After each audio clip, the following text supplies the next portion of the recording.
Hi guys, Assalamualaikum. Welcome back to my channel. So hari ini Munira nak minta pendapat you guys tentang apa yang Munira patut hadiahkan kepada ahli terapi Munira.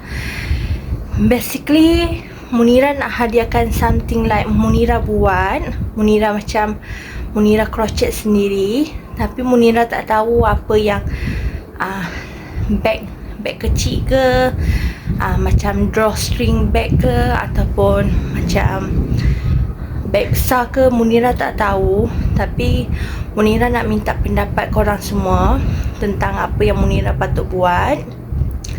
And then sorry kalau korang nampak Munira berpeluh. Macam biasalah, Munira terlampau penat. Dan sorry kalau korang dengar bunyi-bunyi, sebabnya Munira dalam bilik. Munira tengah buat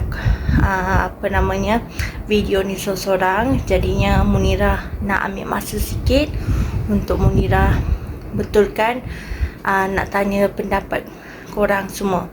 Korang boleh DM Munira dekat Instagram Munira. Nanti Munira akan masukkan link sekali. Korang boleh DM kat situ dan boleh cakap apa pendapat you guys tentang apa yang patut Munira hadiahkan kepada ahli terapis Munira. Okay? Hi guys, sambung balik tadi. Munira just nak ucapkan terima kasih kepada semua yang menonton video Munira.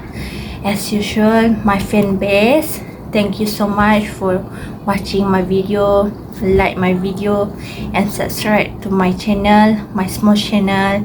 So I hope you guys will enjoy my video as well as I do enjoy doing that. I enjoy watching and I enjoy filming that for you. So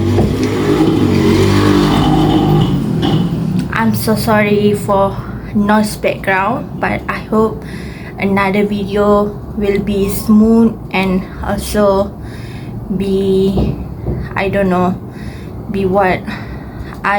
what's the call, but I know that my video is terumbang ambing, but I hope you guys didn't leave me alone in this journey. And then feel free to critique me also. Feel free to support me and give your opinion about me. Okay? So okay lah, itu saja. Bye.